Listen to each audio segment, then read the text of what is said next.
sommaire de cette édition, François Hollande est en Arabie Saoudite. L'avenir de la Syrie, le nucléaire iranien, l'intégrité du Liban et son armement, ainsi que la transition politique en Égypte, tels sont les grands sujets en discussion entre les deux pays.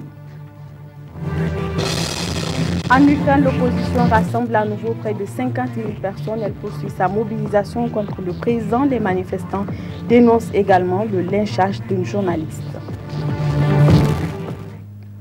Voilà pour le sommaire. Monsieur Dam, bonsoir. Merci d'avoir choisi la télévision Dounia pour vous informer. Bienvenue dans ce journal. D'abord, cette brève, le PNDS Tareya a désormais un nouveau président. Il s'agit de Bazoum Mohamed, l'actuel ministre d'État, ministre des Affaires étrangères, de la coopération, de l'intégration africaine et des Nigériens à l'extérieur. Élu à l'unanimité avec 113 voix, Bazoum Mohamed succède ainsi à Issoufou Mamadou. À l'annonce des résultats, c'était des scènes de liesse et une ambiance festive au Palais de Congrès de Niamey où s'est tenu le 6e congrès du parti. Nous reviendrons plus en détail sur cet élément au cours de notre prochaine édition d'information demain à 13 h. Cela dit, soirée de vernissage vendredi dernier du deuxième album du groupe Soga au Palais des Congrès de Niamey. Ce vernissage dont la marraine est la première dame Aïssata Issoufou a été mise à profit pour décerner des témoignages de satisfaction à plusieurs personnalités. Le compte rendu de nos confrères de Télé Sahel.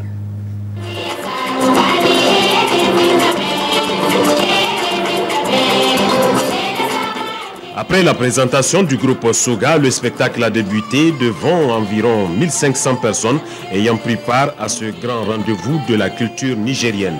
C'est dans une ambiance conviviale, empreinte de joie, que le groupe Soga a tenu en haleine pendant plus de 2 heures d'horloge.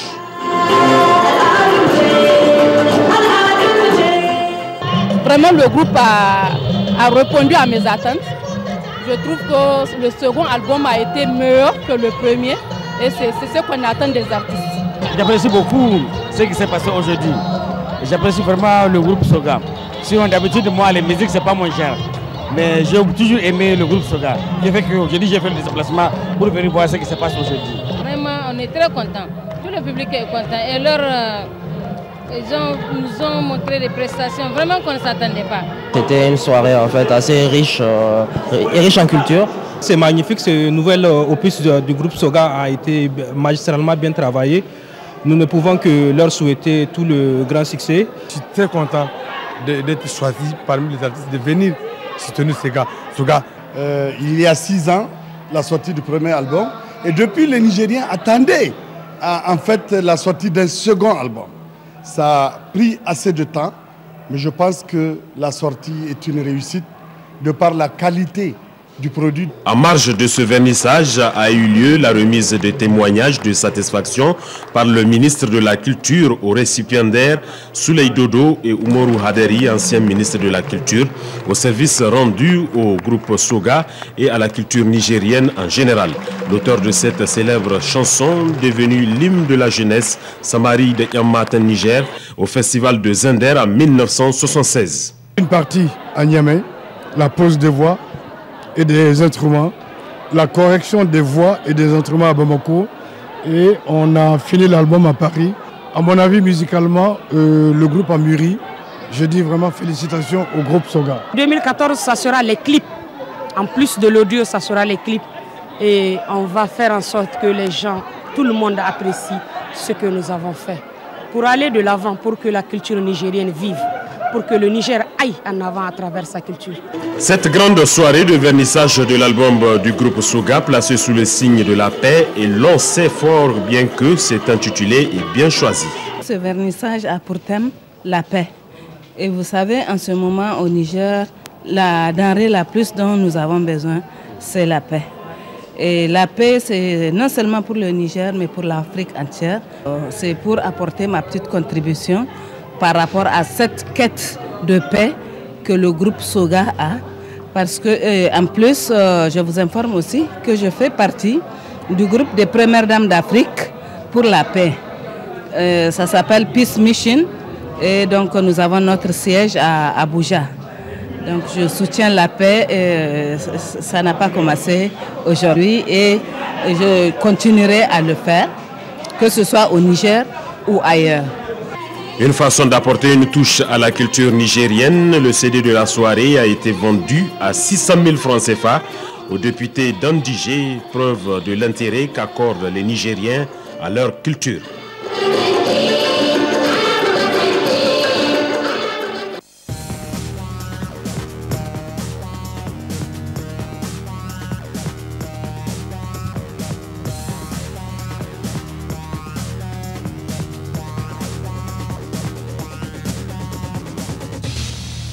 Actualité internationale à présent, François Hollande a débuté sa visite en Arabie Saoudite. Comme vous le voyez sur ces images, le président français s'est d'abord entretenu avec le roi Abdallah avant de s'exprimer ensuite en conférence de presse. François Hollande a également détaillé le contenu de cet échange. Il a été bien sûr question des grands dossiers du Moyen-Orient et les crises qui touchent la région. François Hollande a également condamné l'attentat perpétré en Russie dans le Caucase. Une femme kamikaze a fait exploser sa charge dans le sud du pays. Le dernier bilan est de 15 morts, des dizaines de blessés. Cet attentat intervient à 6 semaines des Jeux olympiques de Sochi, alors que cette ville a déjà été touchée par un attentat en octobre dernier. Les images. Les images des caméras de surveillance témoignent de l'intensité de l'explosion. Une forte détonation suivie d'une fumée noire qui a envahi toute la gare centrale de Volgograd. Il y aurait au moins 14 morts et des dizaines de blessés. C'est une kamikaze qui s'est fait exploser. Elle s'approchait d'un détecteur de métaux dans la gare quand elle a vu des policiers. Ça l'a rendue nerveuse, elle a déclenché la bombe. L'explosion équivalait à environ 10 kg de TNT. Il y aurait eu beaucoup plus de victimes si notre système de sécurité avec nos gardes dans la gare n'avait pas fonctionné. C'est donc une femme qui a commis l'attaque, comme en octobre lorsqu'un attentat suicide avait frappé un bus, là encore à Volgograd, ville du sud de la Russie. Mais cette fois, le bilan est encore plus lourd. Et le président Vladimir Poutine a annoncé que les dispositifs de sécurité autour des gares et des aéroports allaient être renforcés dans tout le pays. Pour l'heure, aucune revendication, mais cette nouvelle attaque survient quelques mois après un appel du chef de guerre tchétchène Dokou Umarov à commettre des attentats lors des prochains Jeux olympiques d'hiver. Un événement sportif mondial qui se déroulera à Sochi, dans le sud de la Russie, dans moins de 6 semaines. On part à Beyrouth à présent, où Mohamed Shatta repose désormais place des martyrs. Les obsèques de l'homme politique libanais se sont déroulées ce dimanche. Cet ancien ministre a été assassiné dans un attentat qui a coûté la vie à 6 autres personnes vendredi dernier. Dans le cortège funèbre, on pouvait entendre les slogans hostiles au Hezbollah. Les images. S'attendait effectivement à une affluence plutôt limitée. Il faut dire que les Libanais sont épuisés d'une situation d'instabilité chronique dans leur pays et craignent des problèmes sécuritaires. Alors en tout cas, c'est une adresse qui a été livrée par Fouad Signora, le chef du bloc parlementaire du courant du futur. Il a estimé que le Liban ne serait tout simplement plus le même après l'attentat de Mohamed Shatta et il a dénoncé la possession d'armes par différentes milices, faisant une allusion à peine voilée au Hezbollah libanais. Il y a eu aussi un discours donné par le moufti du Nord-Liban, le moufti de Tripoli, Malek Al-Shahar, qui lui a estimé que Mohamed Shatta était un symbole d'intelligence et de modération et il a estimé que la justice et la modération prévaudraient dans le futur. En tout cas, j'ai parlé à une des personnes qui était là dans l'assistance et qui m'affirmait, lui, que la mort de Mohamed Shatta était encore une fois de plus la mort d'une personne de valeur, quelqu'un qui, selon lui, cherchait vraiment à améliorer la situation du peuple libanais et il me disait que ce qui le rendait le plus triste, eh bien, c'était le fait que des Libanais tuent. Je vous le disais, c'était un nouveau dimanche de mobilisation pro-européenne en Ukraine. Les manifestants étaient près de 50 000 ce dimanche dans le centre de Kiev. Des manifestants qui dénoncent toujours les positions du président qu'ils accusent également de corruption. L'opposition dénonce aussi l'agression d'une journaliste. Le point avec l'envoyé spécial de France 24 sur place en Ukraine. Près de 1 1000 voitures ont parcouru les 20 km du centre de Kiev pour venir ici, à juste 300 mètres du palais de Viktor Yanukovych à Mezimiria. Les opposants ukrainiens estiment que le président occupe illégalement ce palais et ils sont aussi d'autant plus en colère à cause de l'agression faite contre la journaliste Tetiana Tchernovil qui était célèbre justement en Ukraine pour avoir photographié cette résidence. La journaliste qui a été tabassée le jour de Noël, elle a eu le courage de passer à travers les énormes murs, de photographier les richesses, les toilettes d'or qu'il a. C'est une manifestation à 100% pacifique. Nous voulons juste que le président nous entende. Le casque, c'est juste peut-être le symbole de la manifestation. Pour moi, c'est juste un grand lâche. Parce que s'il avait du courage, il viendrait sur la place de l'Indépendance ou bien ici et discuterait avec nous. Mais il préfère se cacher. Pour l'instant, Viktor Yanukovych semble peu enclin à faire de quelconque concession. Et s'il est chez lui, il est bien à l'abri. Les manifestants ont été stoppés par la police à plus de 300 mètres de la résidence. À présent, cette information, Bachar al-Assad a écrit au pape. C'est le Vatican qui l'annonce. Le président syrien a fait remettre un message privé au pape François, une missive dans laquelle il justifie notamment l'action de son armée, cette même armée qui bombarde Alep. En 2 semaines, les raids aériens sur la ville ont fait 517 morts, dont 151 enfants. Florence Gaillard. Message de Bachar al-Assad au pape François. Dans les actualités, la télévision d'État syrienne révèle le contenu de la lettre. Le président remercie d'abord le pontife qui, dans sa première adresse Urbi et Orbi, a demandé aux belligérants de laisser passer l'aide humanitaire en Syrie et qui, depuis son élection, appelle à une solution pacifique au conflit. Le président syrien en profite aussi pour exprimer ses convictions. Toute solution au conflit doit passer par un dialogue national entre les Syriens, sans interférence étrangère. Car le peuple syrien est le seul maître de son destin et il est le seul à choisir sa direction. Le président ajoute qu'il est disposé à participer à la conférence de paix sur la Syrie qui doit se tenir à Genève le 22 janvier prochain. Mais il défend son action militaire contre les rebelles. Le gouvernement est déterminé à exercer son droit à défendre tous ses citoyens, quelle que soit leur confession, contre les crimes commis par les bandes extrémistes sunnites qui s'attaquent à leurs maisons, à leurs lieux de culte et à leurs quartiers. Samedi, les bombes continuaient à pleuvoir sur Alep. Des barils d'explosifs étaient largués sur le quartier rebelle de Tariq el-Bab dans l'est de la ville. Les raids aériens de l'armée ont aussi visé un marché de légumes et un hôpital plus au nord. Ils ont tué des dizaines de personnes, y compris des enfants. Le régime explique viser des terroristes parmi les civils. D'après l'Observatoire syrien des droits de l'homme, les bombardements ont fait plus de 400 morts en 2 semaines à Alep. Au Soudan du Sud, si les combats entre l'armée et les rebelles semblent se calmer, le gouvernement accuse le camp adverse de continuer à armer des milices, notamment près de la ville de Bor. L'autorité intergouvernementale sur le développement de l'Afrique a donné jusqu'à mardi aux 2 parties pour entamer les pourparlers et stopper ces combats. Les images. Le gouvernement sud-soudanais est prêt à un cessez-le-feu. C'est ce qu'a redit ce samedi le vice-président lors d'une visite dans un hôpital de Djouba. Après s'être rendu au chevet des blessés, James Waniga a tenu un discours très politique, affirmant que la balle était désormais dans le camp de la rébellion. Notre gouvernement répond positivement aux demandes de la communauté internationale.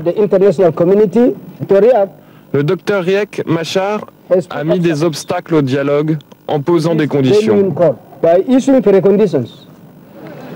Le gouvernement accuse aussi Riek Machar de mobiliser des milliers de miliciens dans l'état de Jonglei afin de mener une offensive contre les positions de l'armée loyaliste. Accusation réfutée par les rebelles. Depuis le début de la semaine, les 2 camps se renvoient la balle. Riek Machar lui pose ses conditions et demande des garanties, notamment un mécanisme de supervision du cessez-le-feu. Pendant ce temps-là, sur le terrain, la situation est de plus en plus préoccupante. Selon les Nations Unies, plusieurs milliers de personnes ont été tuées, plus de 120 000 déplacés. Le Haut Commissariat de l'ONU pour les réfugiés lui évoque des centaines de Sud-Soudanais qui auraient trouvé refuge au Soudan voisin.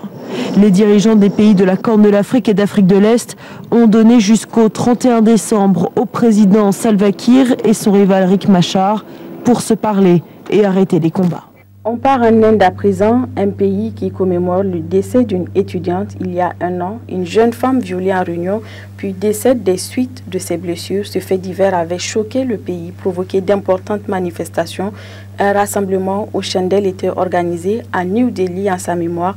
Un an après, les choses ont-elles changé? Élément de réponse dans ce reportage.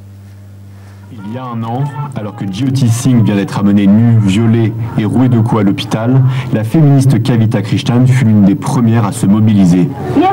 Nous ne voulons plus d'excuses, nous voulons des actes.